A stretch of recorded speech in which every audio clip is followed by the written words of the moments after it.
Le soleil se couchait derrière les collines, peignant le ciel du Texas des couleurs d'une pêche mûre. Emma était assise sur le porche, les jambes étendues dans ses bottes usées, et regardait un nuage de poussière s'élever sur la route. Ben rentrait à la maison. 22 ans s'étaient écoulés depuis qu'il l'avait amenée à la maison, une toute petite fille sale, trouvée près d'un chariot incendié après un raid Apache. Emma ne se souvenait pas de ses vrais parents, ni de leur visage ou de leur voix. Pour elle, sa famille avait toujours été Ben et son père. Le vieux Jack Morgan, décédé 3 ans plus tôt, leur laissant le ranch et un lourd bagage de souvenirs. « Tu en as mis du temps aujourd'hui, dit Emma, alors que Ben descendait de cheval près de la barre d'attache. Son visage était fatigué. Un bleu récent marquait sa joue. « Des ennuis en ville, répondit-il sèchement en retirant la selle de son cheval baille. La bande de Carter y a encore fait parler d'elle. Le shérif a demandé de l'aide pour les recherches. Emma se leva, secouant le bas de sa simple robe bleue. À 20 ans, elle n'était plus la fillette maigrichonne qui courait pieds nus dans la cour et apprenait à tirer avec le colt de son père.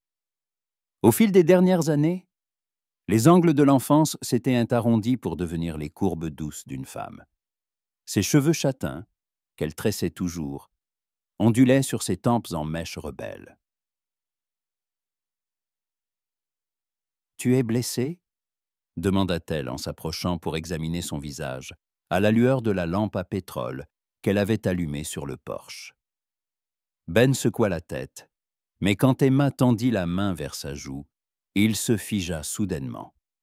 Ses doigts effleurèrent à peine le bleu. Un contact léger, familier, comme ils en avaient eu des milliers au fil des ans. Mais quelque chose avait changé.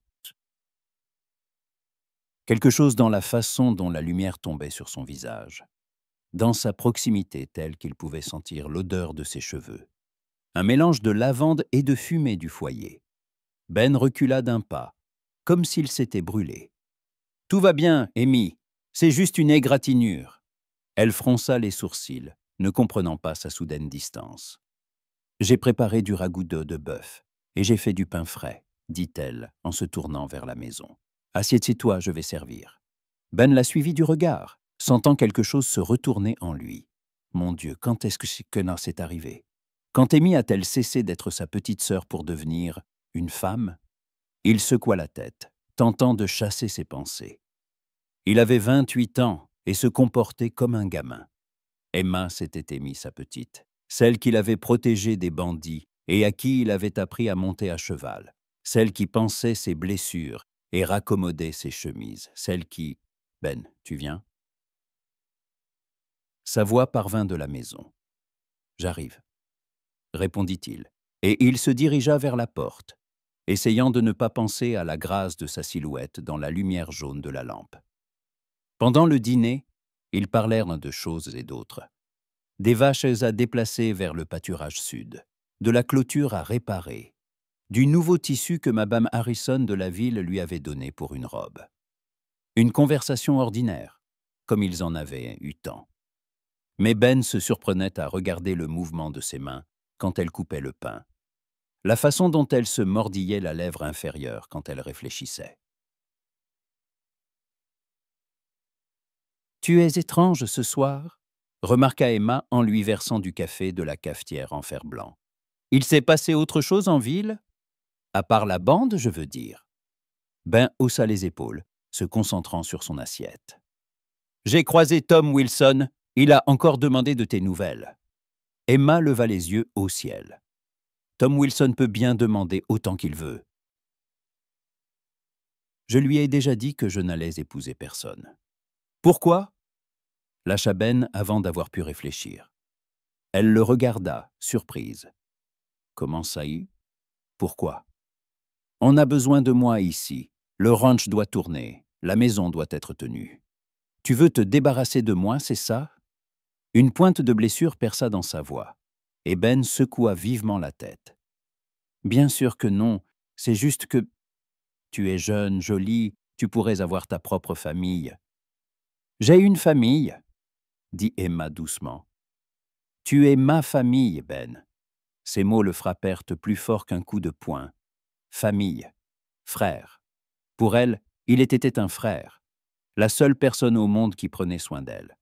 Et lui, il était assis là à penser à elle comme... Ben se leva brusquement de table. « Je vais vérifier les chevaux », marmonna-t-il avant de se diriger vers la porte, sans attendre de réponse. Dehors, l'air était frais. Le ciel était parsemé d'étoiles, si brillantes et proches, comme seules les prairies du Texas peuvent en offrir. Ben s'adossa au poteau d'attache et ferma les yeux, essayant de calmer les battements effrénés de son cœur. 20 ans. 20 ans qu'il l'élevait, la protégeait, lui apprenait tout ce qu'il savait. Elle l'appelait son grand frère, et les voisins les considéraient comme une famille. Et personne ne s'était jamais demandé ce qui se passerait quand la petite Amy grandirait et deviendrait une femme. Il entendit des pas et se retourna. Emma était sortie sur le porche, un châle sur les épaules.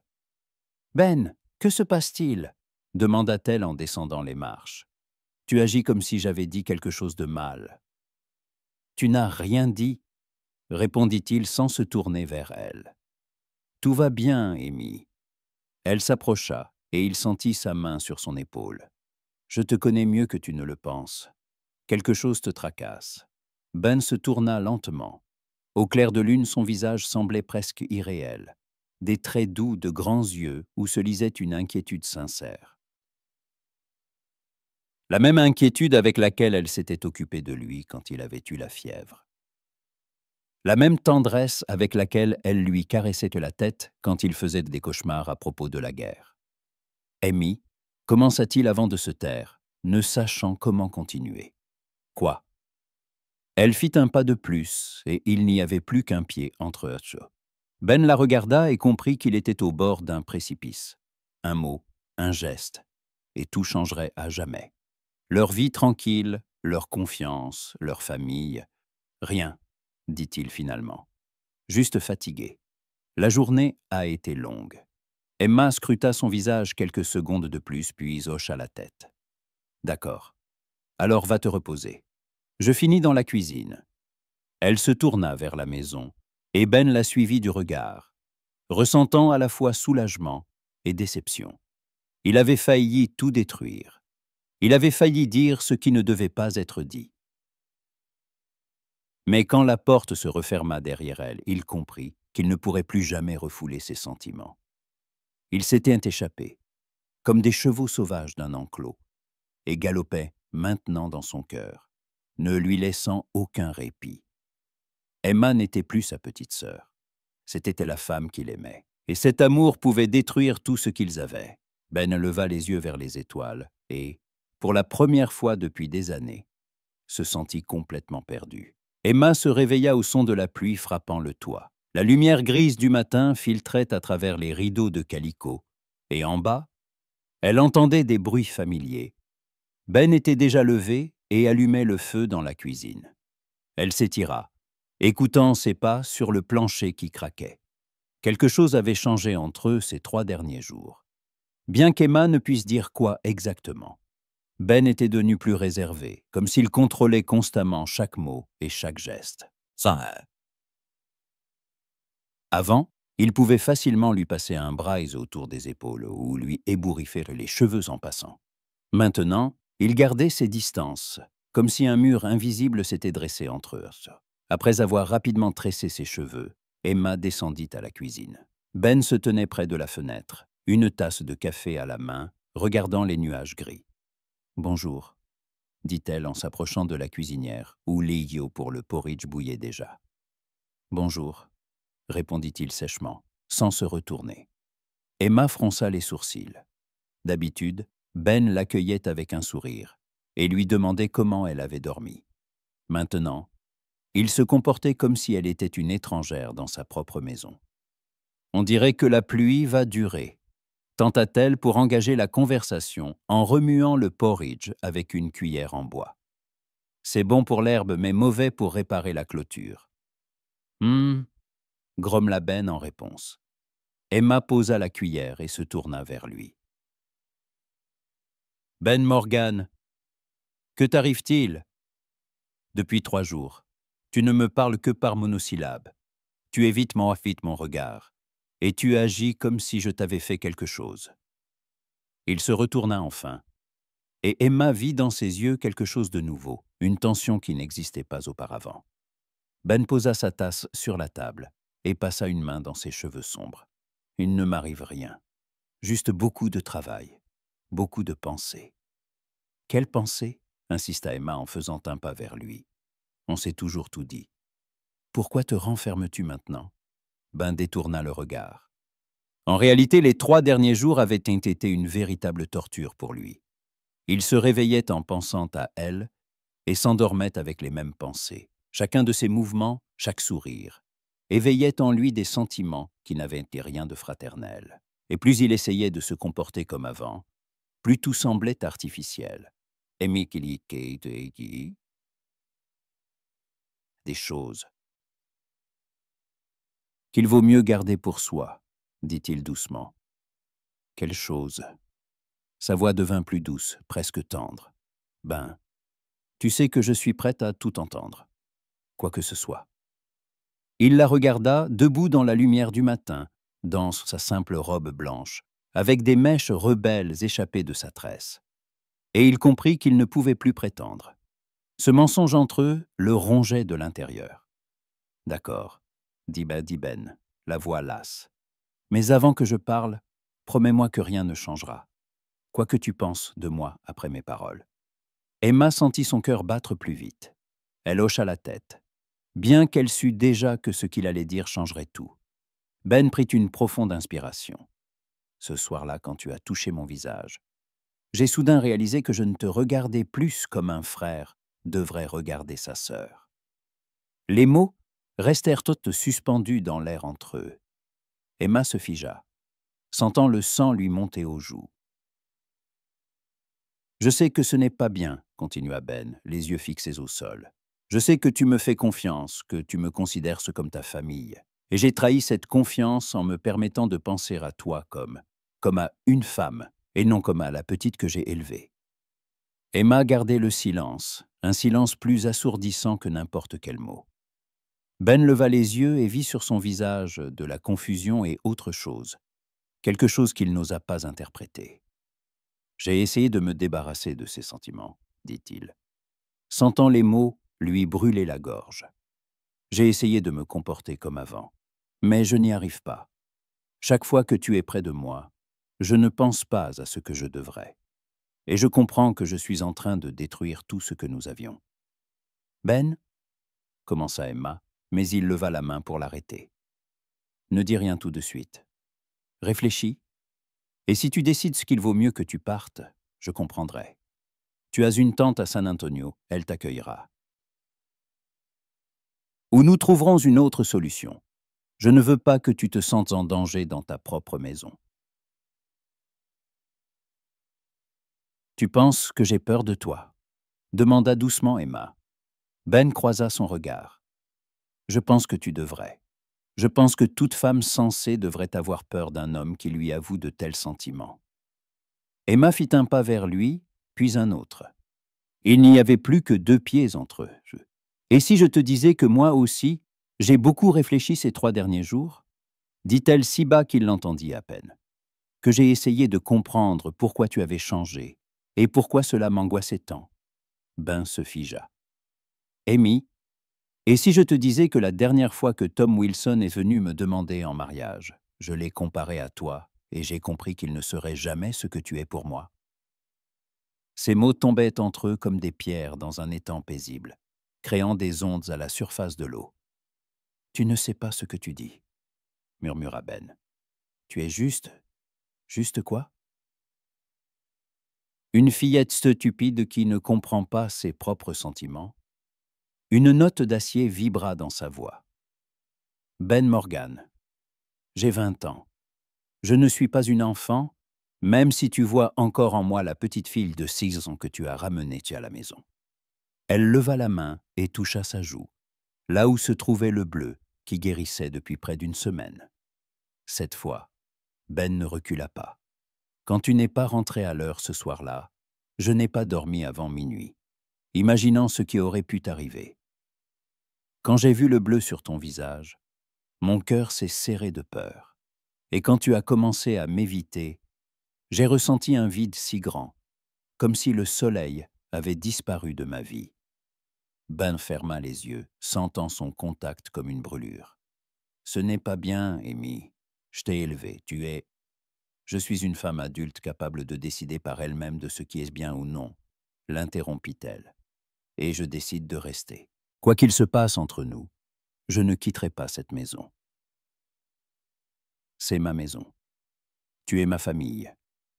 Et si maintenant, la famille signifie quelque chose de plus qu'un simple frère et une sœur, alors qu'il en soit ainsi. Ben ouvrit les yeux et la regarda. Son visage ne montrait ni peur ni doute, seulement de la détermination et quelque chose d'autre qui fit battre son cœur, si vite qu'il était sûr qu'elle l'entendait. « Tu es sûr ?» demanda-t-il d'une voix rauque. « Tu comprends que si nous franchissons cette ligne, il n'y aura pas de retour en arrière. » « Je ne veux pas de retour en arrière, » répondit Emma, sans la moindre hésitation dans la voix. Dehors, la pluie redoubla d'intensité, martelant le toit et les vitres. Le silence se fit dans la cuisine, seulement troublé par le crépitement du bois dans le foyer et le battement de leur cœur. Ben leva lentement la main et toucha son visage, suivant du doigt la ligne de sa mâchoire. « Amy, » murmura-t-il, et il y avait tant de tendresse dans ce mot qu'elle sentit ses yeux s'embuer de larmes. « Ne pleure pas, » la pria-t-il en essuyant une larme de sa joue avec son pouce. « Ce ne sont pas des larmes de tristesse, » dit-elle en souriant à travers ses larmes. « C'est juste que je n'ai pas compris ce que je ressentais depuis si longtemps, et maintenant tout est clair. » Ben se pencha et pressa son front contre le sien. Ils restèrent ainsi, respirant le même air. N'osant pas faire le dernier pas. « Nous sommes fous, » murmura-t-il.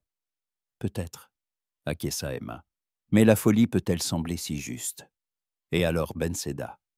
Il se pencha vers elle, et, très doucement, comme s'il craignait de briser quelque chose de fragile, il posa ses lèvres sur les siennes. Le baiser fut doux, presque timide, comme le premier contact avec quelque chose de sacré. Quand ils se séparèrent, Emma se blottit contre sa poitrine, écoutant les battements effrénés de son cœur. « Et maintenant ?» demanda-t-elle doucement. « Je ne sais pas, » répondit honnêtement Ben en la serrant dans ses bras. « Mais quoi qu'il arrive, nous le traverserons ensemble. » Dehors, l'orage faisait rage, mais à l'intérieur de la maison, il faisait chaud et calme. Et pour la première fois depuis des jours, Emma se sentait chez elle, vraiment chez elle, là où elle devait être. Une semaine s'était écoulée depuis ce matin pluvieux où tout avait changé. Une semaine remplie de regards mal prudents, de contacts fortuits et d'une nouvelle compréhension de ce qu'ils étaient l'un pour l'autre. Ben et Emma se déplaçaient dans la maison, comme des gens qui redécouvrent un territoire familier, y trouvant des profondeurs inattendues. Emma était près du baquet, lavant le linge, quand elle entendit un bruit de sabots. Un cavalier inconnu s'approcha de la maison. Un homme d'âge moyen en costume et chapeau noir, visiblement pas du coin. Elle s'essuya les mains sur son tablier et sortit sur le porche. « Bonjour, madame », dit l'inconnu en soulevant son chapeau. « Je cherche monsieur Benjamin Morgan. » « Il est dans l'enclos nord. Il vérifie le bétail, » répondit Emma, étudiant son visiteur. Quelque chose dans ses manières la mettait sur ses gardes. « Et vous êtes ?» « James Thornton de la banque d'Austin. J'ai une proposition d'affaires pour monsieur Morgan. » Emma hocha la tête, indiquant la direction. « Suivez le sentier jusqu'au grand chêne, puis à droite.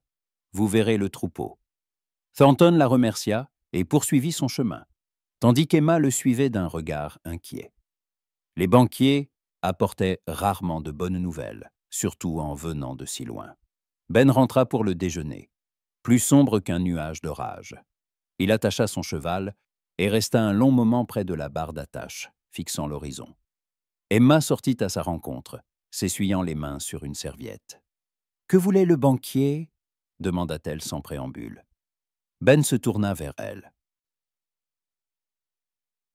Au cours de cette semaine, une nouvelle intimité s'était installée entre eux. Yuka Chamgemi I. Ils avaient appris à lire les humeurs de l'autre au moindre changement d'expression.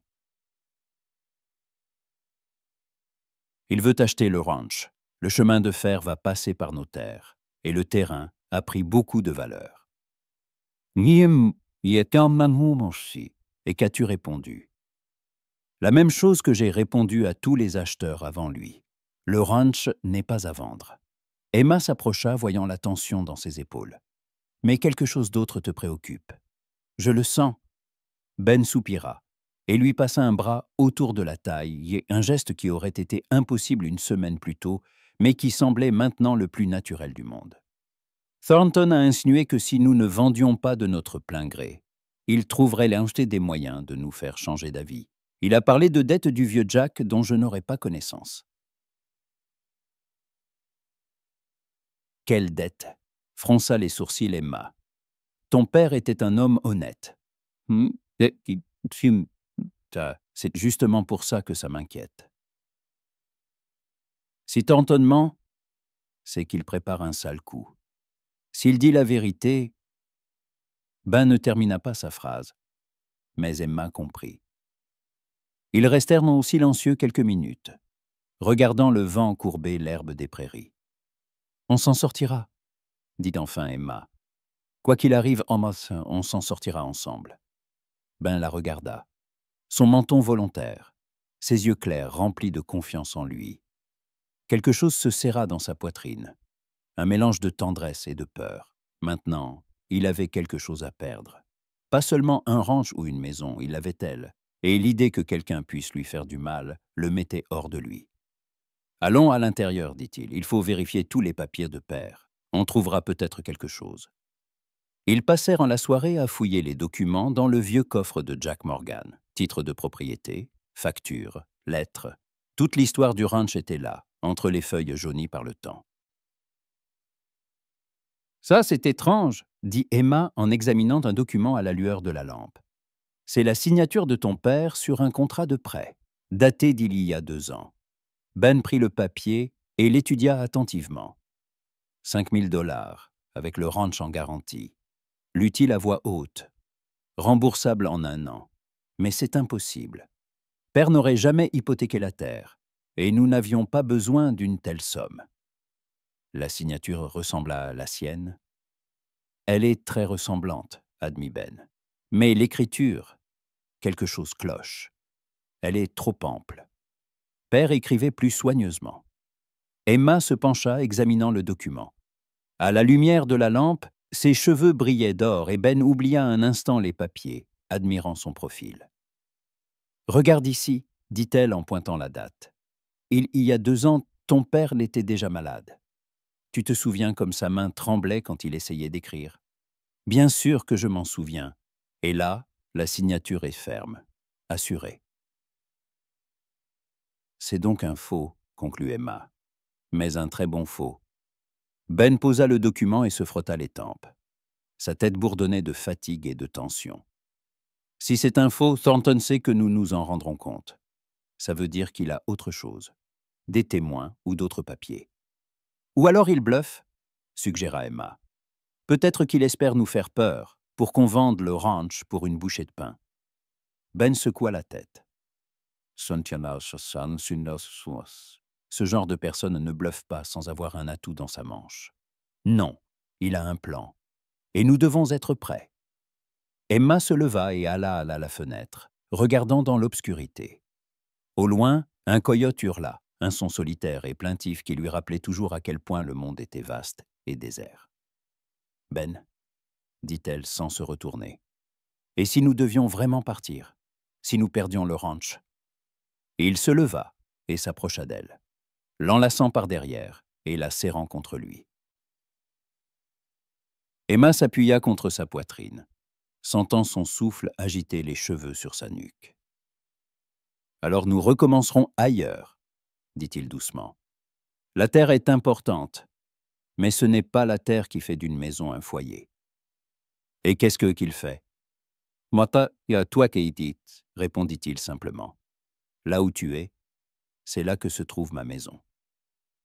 Emma se retourna dans ses bras, le regardant dans les yeux à la lueur vacillante de la lampe. Je n'aurais jamais cru qu'on pouvait aimer quelqu'un comme je t'aime, avoua-t-elle. C'est effrayant et merveilleux à la fois. Ben lui toucha le visage, caressant la ligne de sa mâchoire. Tu sais ce qui est le plus incroyable? Je pensais te connaître mieux que moi-même. Et il s'avère que j'ignorais l'essentiel. Comment tu pouvais faire battre mon cœur, comme si j'étais amoureux pour la première fois. Et ce n'est pas la première fois? Demanda-t-elle doucement. Ben réfléchit. Il y avait eu d'autres femmes dans sa vie, bien sûr. Mais ce qu'il ressentait pour Emma était complètement différent. Pas seulement un désir ou une passade, mais quelque chose de profond et d'absolu qui changeait l'essence même de son être. Si, dit-il finalement, c'est la première fois. Tout le reste n'était que l'ombre de ce sentiment. Et ils s'embrassèrent lentement, prudemment, s'habituant encore à cette nouvelle intimité. Le baiser était empreint de tendresse et de promesse, de passion et de respect. Quand ils se séparèrent, Emma posa sa joue contre son épaule. « Promets ça, promets-moi », murmura-t-elle, « que quoi qu'il arrive à Orange, nous ne nous perdrons pas l'un l'autre. »« Je te le promets, » dit Ben en l'embrassant sur le sommet de la tête. « Je te le jure, Amy, rien en ce monde ne nous séparera. » Dehors, le vent se levait, apportant avec lui une odeur de pluie et de changement. Mais à l'intérieur, il faisait chaud et deux personnes qui venaient de se redécouvrir se tenaient unies face à un avenir incertain, ne sachant qu'une chose, leur amour était plus fort que toutes les tempêtes. Sur la table reposait le faux document, rappel silencieux du danger qui les menaçait.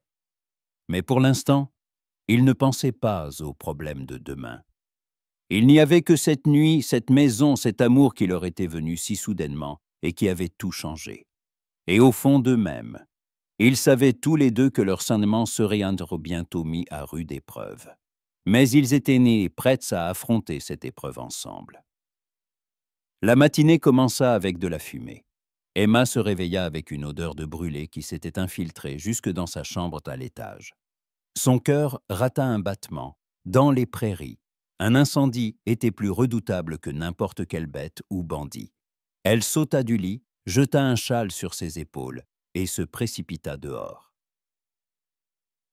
Ben était déjà dans la cour, plissant les yeux vers l'horizon. Une colonne de fumée noire s'élevait du pâturage sud, là où la majeure partie de leur troupeau paissait la veille. « Mon Dieu !» souffla Emma, « c'est sur nos terres. » « Vite !» répondit sèchement Ben en se dirigeant déjà vers l'écurie. « C'est l'étoile, vite !» Ils galopèrent à travers la prairie, penchés sur l'encolure de leurs chevaux. Le vent transportait des cendres et une odeur amère d'herbe brûlée. À mesure qu'ils approchaient du lieu de l'incendie, le spectacle devenait de plus en plus effrayant. Le feu dévorait le pâturage sur un large front, se dirigeant vers leur maison. « Les vaches sont là-bas !» cria Emma, montrant un groupe d'animaux qui couraient en panique non loin du mur de flammes. Ben avait déjà sauté de son cheval et courait vers eux, agitant son lasso. Emma le suivit, bien que la fumée lui pique déjà les yeux et la fasse tousser. Ils travaillèrent en silence, éloignant le bétail du feu. Les vaches meuglaient de peur, les chevaux hennissaient et louchaient, mais peu à peu, ils réussirent à mettre la majeure partie du troupeau en sécurité. « Il faut faire un pare-feu », allait Ben en essuyant son visage noirci de suie avec la manche de sa chemise. « Sinon, le feu atteindra la maison d'ici ce soir. » Emma hocha la tête, bien qu'elle sût qu'à eux deux, une telle tâche était impossible. Il leur fallait de l'aide, beaucoup d'aide, et ils n'avaient presque plus de temps. « Je vais en ville chercher de l'aide, » dit-elle en faisant déjà demi-tour. « Non, » l'arrêta brusquement Ben. « C'est trop loin, et les routes pourraient être coupées par le feu. On va se débrouiller seul. »« Comment ?» Emma regarda les flammes déchaînées. Regarde la largeur de l'incendie. Même si on travaille sans s'arrêter, » ces mots te furent interrompus par un bruit de sabots. Des cavaliers approchaient, un groupe d'une dizaine d'hommes. Emma scruta les visages avec espoir, mais son cœur se serra quand elle reconnut le meneur. James Thornton, le banquier d'Austin, chevauchait en tête, et son visage ne montrait aucune surprise à la vue de l'incendie. « Monsieur Morgan !» cria-t-il en s'approchant. « Quelle fâcheuse situation! Un incendie dans les prairies, c'est une affaire dangereuse. »« Que faites-vous ici, Thornton ?» demanda Ben sans quitter des yeux le feu qui approchait. « Nous avons entendu parler de l'incendie en ville et avons décidé de proposer notre aide, » dit le banquier avec un sourire qui n'atteignit pas ses yeux. « Mes hommes sont expérimentés. Ils savent comment combattre le feu, contre une petite compensation, bien sûr. » « Quelle compensation ?» La voix de Ben devint dangereusement calme. « Votre accord pour la vente du ranch. C'est tout à fait juste, ne trouvez-vous pas? Nous sauvons votre propriété, et vous nous permettez de l'acheter. » Emma sentit un froid glacial l'envahir. Tout s'expliquait maintenant. C'était bien trop pratique que l'incendie se soit déclaré aujourd'hui, et que Thornton soit apparu si opportunément avec ses hommes. « C'est vous qui avez mis le feu à notre pâturage, » dit-elle, la voix vibrante d'acier. Thornton se tourna vers elle avec une expression d'innocence outragée. « Madame, je ne vois pas de quoi vous parlez. Les incendies de prairie sont courants, surtout par temps sec. »« Il pleut depuis 2 semaines, » rétorqua Ben. « L'herbe est humide. Elle n'a pas pu prendre feu toute seule. »« Eh bien, » haussa les épaules Thornton, « peu importe qui a mis le feu. L'important, c'est que les flammes se dirigent vers votre maison, et nous avons tout ce qu'il faut pour les arrêter. La question est seulement le prix. » Ben regarda le mur de flammes qui se rapprochait inexorablement de leur maison. On pouvait lire le conflit dans ses yeux. Il comprenait que sans aide, il ne s'en sortirait pas. Mais accepter l'aide de Thornton signifiait tout perdre. « Combien de temps avons-nous » demanda doucement Emma. « Jusqu'au coucher du soleil, » répondit Ben. « Peut-être un peu plus si le vent ne se lève pas. » Emma regarda la maison au loin, une silhouette petite mais si chère sur fond de ciel gris. C'était toute leur vie, tous leurs souvenirs, la tombe du vieux Jack sous le grand chêne. Et tout cela pourrait disparaître dans les flammes avant la nuit. « Monsieur Morgan, » dit Thornton en voyant leur hésitation, « je comprends que la décision n'est pas facile. Mais soyez raisonnable. L'argent que nous vous proposons vous permettra d'acheter un autre ranch, quelque part en sécurité. Mais si vous refusez... » Il ne termina pas sa phrase, mais la menace était palpable. « Nous allons y réfléchir, » dit finalement Ben. « Parfait, vous avez 1 heure, après quoi mes hommes partiront et vous resterez seul avec vos problèmes. » Thornton fit demi-tour et s'éloigna avec ses hommes à une distance de sécurité, d'où ils pouvaient observer le feu dévorer le pâturage. Ben et Emma restèrent seuls face à la catastrophe imminente. « Qu'est-ce qu'on fait ?» demanda Emma, bien qu'au fond d'elle, elle connut déjà la réponse. « On va essayer nous-mêmes, » dit Ben avec détermination. « On a des pelles dans la grange, des seaux. On peut aller chercher de l'eau au ruisseau. »« Ben, » dit doucement Emma, « nous savons tous les deux que c'est sans espoir. Même avec une dizaine d'hommes, ce serait difficile, et nous ne sommes que 2. » Il se tourna vers elle, et elle vit dans ses yeux le désespoir qu'il tentait de cacher derrière sa détermination. « Je ne me rendrai pas sans combattre, Amy. Cette maison, c'est tout ce qui me reste de mon père, tout ce qu'il a construit de sa vie. »« Non, » dit-elle doucement en s'approchant de lui. « Tu m'as moi, et je t'ai toi, et c'est plus important que n'importe quelle maison. » Ben la serra dans ses bras, si fort qu'il semblait avoir peur de la perdre. « Je ne peux pas simplement abandonner, » murmura-t-il dans ses cheveux. « Et nous n'abandonnerons pas, » répondit Emma. « Nous allons nous battre. Mais si ça ne marche pas, si la maison brûle, nous en construirons une nouvelle, quelque part où personne ne pourra nous trouver et nous faire du mal. » Ils restèrent enlacés, écoutant le crépitement et le rugissement du feu qui dévorait leur terre. La fumée obscurcissait le soleil, transformant le jour en un crépuscule gris. Le temps passait inexorablement, et le mur de flammes se rapprochait. « D'accord, » dit finalement Ben. « Essayons. Mais si dans une demi-heure, on voit qu'on n'y arrive pas, on part. Je ne te laisserai pas brûler vive à cause de mon entêtement. » Emma hocha la tête, et ils galopèrent vers la maison pour chercher des outils. Dans la grange, ils rassemblèrent rapidement des pelles, des seaux, des sacs mouillés, tout ce qui pouvait servir à combattre le feu. L'heure qui suivit fut la plus dure de leur vie. Ils creusèrent, arrosèrent, bâtirent les langues de feu avec des sacs mouillés. Leurs mains se couvrirent d'ampoules, leurs vêtements étaient trempés de sueur et de eau, et leurs visages noircis par la suie. Le feu reculait de quelques mètres, puis trouvait un nouveau chemin et reprenait son avancée. « Ça ne marche pas », souffla Ben en tombant à genoux de fatigue. « Il nous contourne par les flancs. » Emma regarda le mur de feu qui n'était plus qu'à un demi-mille de la maison. Ils avaient perdu. Tous leurs efforts avaient été vains. « Il est temps de partir, » dit-elle doucement. Ben leva la tête et elle vit des larmes dans ses yeux, pas à cause de la fumée, mais de chagrin. Perdre la maison était pour lui comme perdre une partie de son âme. « Je t'ai laissé tomber, Amy. Je n'ai pas pu protéger notre maison. »«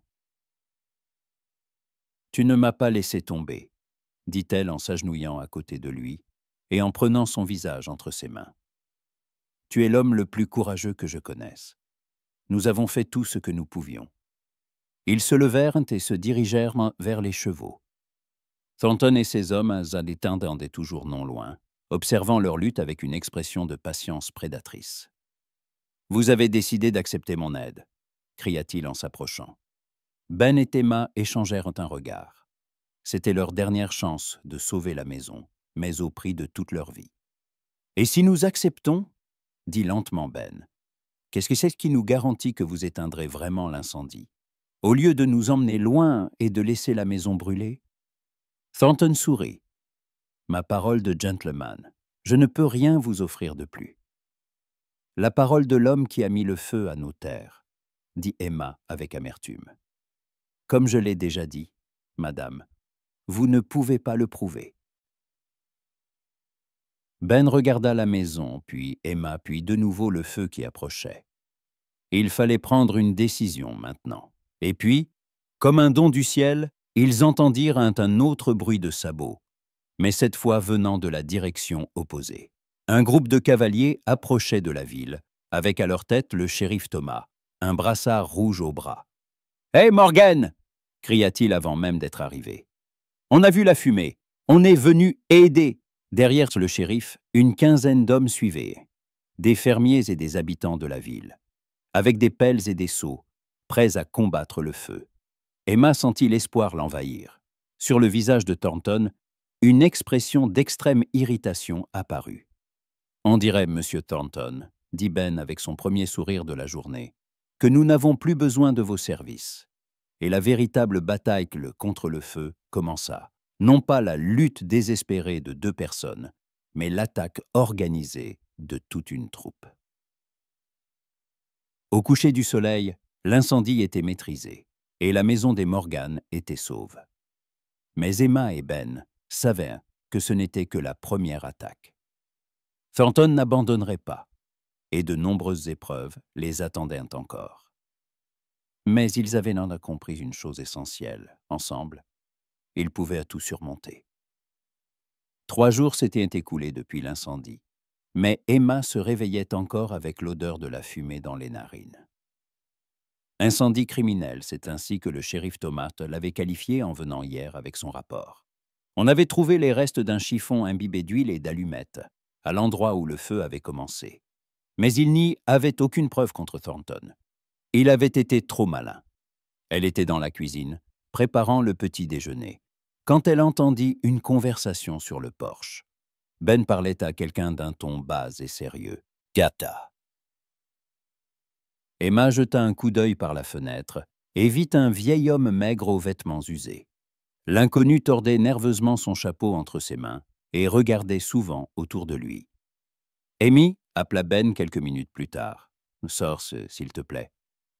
Je veux te présenter quelqu'un. » Elle s'essuya les mains et sortit sur le porche.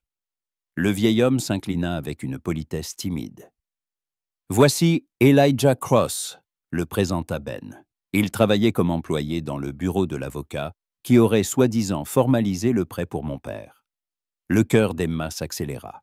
Elle s'assit sur les marches à côté des hommes. « Monsieur Cross est venu nous dire la vérité sur ces documents », continua Ben. Le vieil homme toussa et se mit à parler d'une voix tremblante. « Je ne peux plus me taire, monsieur Morgan. Ma conscience ne me laisse aucun repos.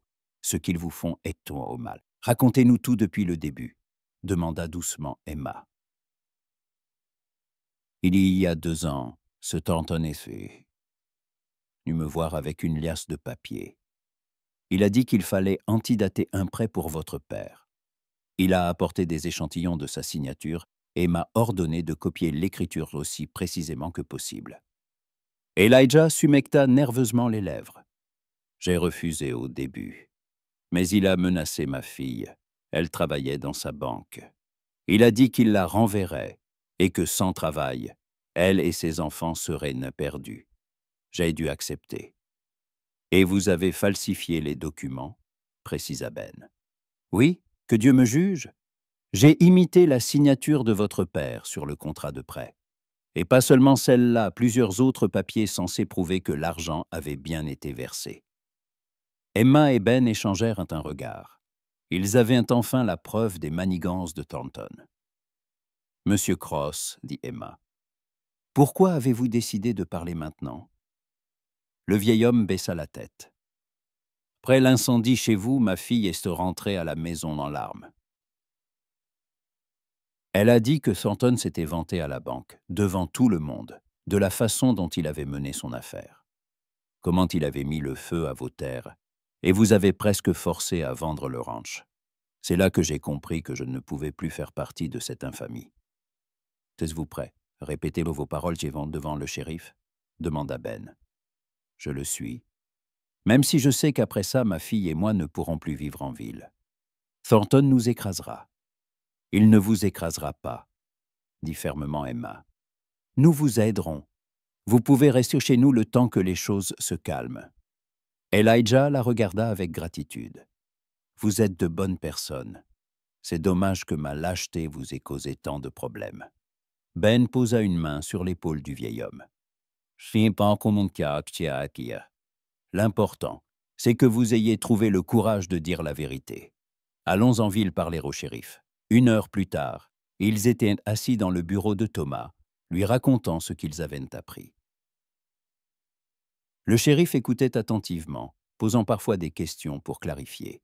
« C'est suffisant pour une arrestation, » dit-il finalement. « Faux en écriture, escroquerie, incendie criminel. Thornton mérite la prison depuis longtemps. »« Et ces hommes ?» demanda Emma. « Ceux qui l'ont aidé avec le feu devaient être au courant de ses plans. »« On les arrêtera aussi. J'ai plusieurs témoins qui les ont vus se diriger vers votre ranch tôt le matin de l'incendie. » Le shérif se leva et prit son fusil au mur. « Monsieur Morgan, si vous voulez vous joindre à l'arrestation, soyez le bienvenu. Je pense que vous avez des comptes personnels à régler avec Thornton. » Ben hocha la tête, vérifiant le revolver à sa ceinture. « Amy, tu restes ici avec Monsieur Cross. Je ne veux pas que tu prennes de risques. »« Je viens avec vous, » dit Emma avec détermination. « Cet homme a menacé notre maison, notre vie. J'ai le droit de le voir se faire arrêter. » Ben voulut protester, mais il vit l'expression sur son visage et comprit qu'il était inutile de discuter. Au cours de ces dernières semaines, il avait appris que sous la douce féminité d'Emma se cachait un caractère d'acier. Le groupe de 5 personnes se dirigea vers l'hôtel où logeait Thornton. Le banquier était assis au bar, sirotant un whisky et lisant le journal. En les voyant entrer, il ne parut même pas surpris. « Shérif Thomas », salua-t-il avec un sourire. Que me vaut cet honneur? James Thornton, vous êtes en état d'arrestation pour escroquerie, faux en écriture et incendie criminel, déclara officiellement Thomas. Le sourire disparut lentement du visage du banquier. C'est absurde. Vous n'avez aucune preuve. Si nous en avons, intervint Ben. Monsieur Cross nous a tout raconté. Comment vous l'avez forcé à imiter la signature de mon père? Comment vous projetiez de vous emparer du ranch? Thornton se leva brusquement et sa main se crispa instinctivement sur son étui. Mais il y avait trop de canons pointés sur lui. Cross est un vieil ivrogne, dit-il avec mépris. Ses paroles ne valent rien. Peut-être, concéda le shérif, mais le témoignage de votre femme de chambre à l'hôtel, lui, a de la valeur. Elle vous a entendu vous vanter de vos exploits devant vos complices. Vous avez raconté en détail comment vous avez organisé l'incendie. Le visage de Thornton devint blême. Il balaya la pièce du regard, comme s'il cherchait une issue. Mais il comprit qu'il était pris au piège. Les mains derrière le dos, ordonna Thomas en sortant ses menottes. Attendez. Thornton leva la main. On peut peut-être s'arranger. J'ai de l'argent, beaucoup d'argent. Je peux payer généreusement pour ma libération. Je n'ai pas besoin de votre argent, répondit froidement le shérif. Mais les familles dont vous vouliez voler les maisons méritent justice. Quand les menottes se refermèrent sur les poignets de Thornton, Emma sentit un poids énorme se lever de son cœur. Le cauchemar était terminé. Leur maison était en sécurité. Qu'adviendra-t-il du ranch? Demanda-t-elle au shérif en sortant de l'hôtel. Avec les faux documents, ils seront déclarés nuls et non avenus. Votre terre vous appartient de plein droit, répondit Thomas. Quant à Thornton, il risque 10 ans de travaux forcés. Le chemin du retour parut à Emma le plus beau de sa vie.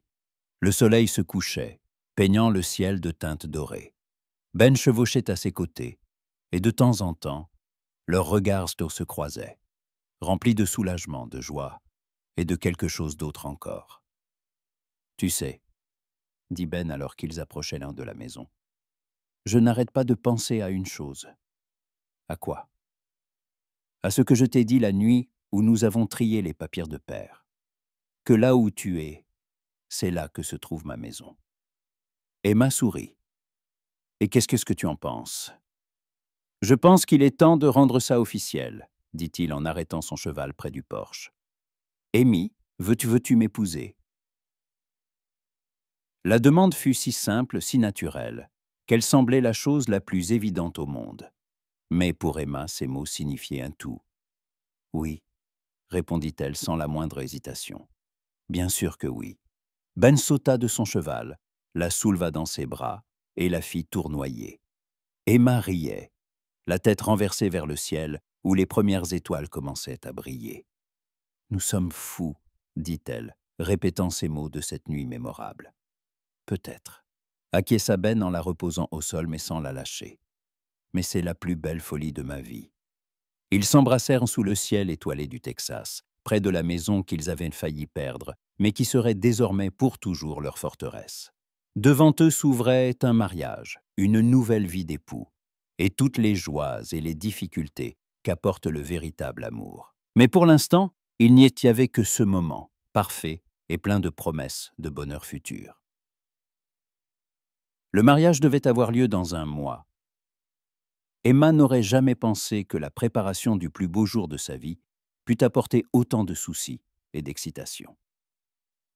Assise sur le porche avec un morceau de soie blanche sur les genoux, elle brodait les derniers détails de sa robe de mariée à la lumière du soleil matinal. « Encore une nuit blanche ?» demanda Ben en sortant de la maison avec 2 tasses de café. « Je n'ai pas pu dormir », avoua Emma en prenant une tasse et en inhalant avec gratitude la vapeur parfumée. Je n'arrêtais pas de penser à demain. « Tu es nerveuse ?» Emma réfléchit à la question. Bien sûr, il y avait de la nervosité. Comment ne pas être anxieuse avant un événement d'aussi important? Mais sous cette agitation se cachait quelque chose de plus profond et de plus calme, une certitude absolue dans la justesse de son choix. « Non, je ne suis pas nerveuse, » dit-elle finalement. « C'est juste que Ça semblait irréel. Il y a 2 mois, tu étais mon frère, et demain, tu seras mon mari. Ben s'assit à côté d'elle sur les marches, leurs épaules se touchant. Tu sais ce qui est étrange? Je ne me souviens pas du moment exact où j'ai compris que je ne t'aimais pas comme une sœur. Ce sentiment a grandi progressivement, année après année, jusqu'à faire partie de moi. Moi, je m'en souviens, dit doucement Emma, au printemps dernier, quand tu as eu la fièvre. Je suis resté à ton chevet pendant 3 jours, et quand la fièvre ébéite a tombé, tu as ouvert les yeux, et tu m'as souri. Et j'ai compris que j'étais prête à passer toute ma vie aux côtés de ce sourire. Ben se tourna vers elle, étudiant son visage à la lumière du matin. Pourquoi n'as-tu rien dit alors? Et toi? Sourit Emma. Nous avions tous les deux trop peur de ce que nous ressentions, peur de détruire ce que nous avions. Et nous avons failli perdre la chance d'avoir ce que nous pouvions être. Le bruit de chariots s'approchant interrompit leur conversation. Toute une procession arrivait à la maison. Les voisins apportaient des tables, des chaises, des décorations pour la cérémonie du lendemain.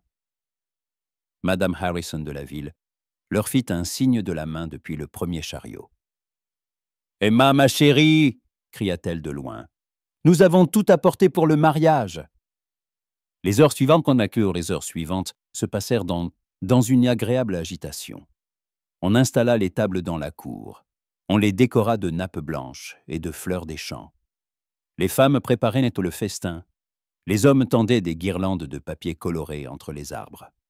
À midi, la cour s'était transformée en une véritable salle de fête en plein air. « C'était magnifique !» s'exclama Madame O'Brien, la femme du forgeron local. « On n'a pas vu un tel mariage dans la région depuis longtemps. » Emma se tenait sur le seuil, admirant la transformation de sa maison. Demain, des dizaines de personnes viendraient en partager leur joie. Tout le voisinage connaissait leur histoire, comment Ben l'avait trouvée. Petite fille, et l'avait élevée comme sa fille. Comment ils avaient traversé les épreuves et compris qu'ils étaient faits l'un pour l'autre. « Allons nous promener », proposa Ben en s'approchant d'elle par derrière. Pendant que tout le monde est occupé. Ils suivirent le sentier familier jusqu'au ruisseau où, enfant, Emma avait appris à pêcher pendant que Ben lui racontait des histoires de courageux cow-boys et de belles princesses. L'eau murmurait doucement, reflétant les nuages et les branches des arbres penchés sur la rive. « Tu te souviens quand tu es tombé dedans à 7 ans ?» demanda Ben avec un sourire. « Comment l'oublier ?» rit Emma. « Tu as crié si fort que tous les oiseaux des environs se sont envolés. Et puis tu as passé 1 heure à faire sécher mes vêtements près du feu en me grondant de ne pas t'avoir écouté. Et je me sentais déjà responsable de toi. Tu étais si petite, si sans défense. » Emma se tourna vers lui. « Et maintenant tu es une femme forte et indépendante. Mais la responsabilité n'a pas disparu. Simplement, maintenant, elle s'appelle l'amour. » Ils restèrent assis sur la rive, se tenant la main et écoutant la musique de l'eau et du vent. Demain, tout changerait, ils deviendraient mari et femme. Leur relation prendrait une nouvelle dimension. Mais le fondement resterait le même. La confiance, la tendresse, la volonté de se soutenir mutuellement en toutes circonstances. « Ben, dit Emma pensive, et si nous avons des enfants, ne sera-ce pas étrange de leur raconter notre histoire ?» Ben sourit, imaginant de petits enfants aux cheveux roux courant dans leur cour. « Nous leur dirons la vérité, que l'amour vient de différentes manières, mais que lorsqu'il est vrai, rien ne peut l'arrêter. Même l'opinion publique? Et il y aura bien des gens pour dire que notre relation n'était pas convenable. » Qu'il parle, haussa les épaules. Ben. « Nous connaissons la vérité. Nous savons qu'il n'y a jamais rien eu de déplacé entre nous, jusqu'à ce que nous soyons tous les deux adultes, et que nous comprenions nos sentiments. Et c'est tout ce qui compte. » Quand ils retournèrent à la maison, les préparatifs battaient leur plein. Le révérend Matthews, venu de la ville voisine pour officier, discuter des détails de la cérémonie avec Ben. Emma rentra pour terminer les derniers points de sa robe. Le soir, quand les derniers invités furent partis et qu'il ne resta dans la cour que les décorations et les préparatifs de la fête, Ben et Emma s'assirent sur le porche, comme ils l'avaient fait des centaines de fois. Mais c'était leur dernière soirée en tant que frère et sœur. « Tu ne regrettes rien ?» demanda doucement Ben. « De quoi ?»« Que tout change demain, que nous ne serons plus simplement une famille. » Emma prit sa main dans les siennes. « Nous serons toujours une famille, juste une famille différente. Et je ne regrette rien, sauf de ne pas avoir compris mes sentiments plus tôt. » Ils restèrent assis en silence, chacun perdu dans ses pensées. Au loin, un coyote hurla, rappelant que le monde alentour restait sauvage et imprévisible. Mais ici, sur ce porche, dans cette maison, ils étaient en sécurité. Ils étaient chez eux. « Il est temps d'aller dormir, » dit finalement Ben. « Demain n'est un grand jour. »« Oui, » acquiesça Emma, mais elle ne bougea pas. Encore une minute. Elle voulait graver ce moment dans sa mémoire. La dernière soirée de leur ancienne vie. Le silence de la nuit texane. L'odeur des fleurs qui orneraient son mariage demain. La chaleur de la main de Ben dans la sienne. Demain, un nouveau chapitre de leur histoire commencerait. Demain, ils se diraient « oui » devant Dieu et les hommes. Demain, Emma Morgan deviendrait officiellement et pour toujours Emma Morgan. Et quand elle se leva enfin pour aller se coucher, il n'y avait aucun doute dans son cœur. Seulement de la joie et de la gratitude envers le destin qui l'avait conduite à cette maison 20 ans plus tôt, pour qu'elle y trouve non seulement une famille, mais aussi l'amour de sa vie. Le lendemain matin, le Texas les accueillit avec un soleil radieux et un ciel sans nuages, comme si la nature elle-même bénissait leur union. Et quand le révérend Matthews prononça les mots « Je vous déclare, mari et femme », et que Ben embrassa sa jeune épouse sous les applaudissements des invités, Emma comprit qu'elle était enfin arrivée à la maison, au cœur même de la maison, où le bonheur l'attendait. Plusieurs années passèrent. Le ranch des Morgan devint encore plus prospère. Le bétail paissait dans l'herbe nouvelle des pâturages, autrefois brûlés. Et dans la maison, les rires et la joie se mêlaient au bruit familier du quotidien. La vie de Ben et Emma n'était pas sans souci. Il y avait les tracas, les petites disputes, la fatigue après une longue journée de travail. Mais tout cela était solidement tissé des fils d'un amour que le printemps le plus difficile de leur vie avait forgé. L'été était chaud et poussiéreux. Sur le porche, Emma berçait son plus jeune fils, un solide gaillard aux mèches rousses, comme les siennes dans son enfance. À côté, jouant à l'ombre sur le plancher, s'agitaient les aînés, leur fille Kate et leur fils James. Ben venait de rentrer des pâturages. Il s'assit près d'elle, retira son chapeau et passa une main sur son visage, fatigué mais heureux.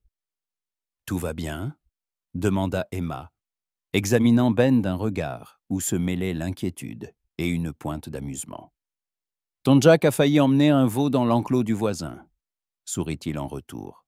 « Il va falloir poser une nouvelle clôture. » Emma éclata de rire, un rire clair et sincère. C'est ainsi que ses journées étaient heureuses, simples, faites des voix rieuses de ses enfants et de l'odeur du pain frais. Les amis et les voisins passaient moins souvent les voir, qui pour un conseil, qui pour des nouvelles, qui simplement pour partager une tasse de café avec Ben sur la véranda. Un jour, Emma se surprit à craindre le silence, non pas celui terrifiant du chariot incendié, mais celui doux et apaisant, dans lequel les enfants et les fleurs grandissent bien. Le soir, Ben réparait les harnais ou lisait aux enfants des histoires d'Indiens et de cow-boys. Parfois, sous les étoiles, il se promenait avec Emma dans la prairie, écoutant les grillons, se tenant la main aussi fermement que la toute première fois, et en regardant en arrière. Emma comprenait. Les meilleures choses de leur vie n'étaient pas arrivées soudainement, mais avaient grandi, à petits pas, hésitants et timides, à travers les doutes et les espoirs secrets. Derrière chaque bonheur se cachait une lutte. Mais cette lutte valait la peine pour entendre, un soir d'été chaud. Ben, fatigué mais content, dire « Une maison n'est pas une maison à cause de ses murs, mais à cause de ceux qui y vivent. » Et Emma sourit, un peu tristement, un peu avec gratitude, comme seules savent le faire celles qui ont vraiment trouvé leur foyer. Car pour elle, l'écho des prairies répondrait toujours par les rires de sa famille. C'était là le grand secret de leur bonheur, simple comme un coucher de soleil sur la prairie lointaine. Le véritable amour ne cherche pas les grands mots, mais se reconnaît dans chaque jour, chaque regard, chaque souffle partagé.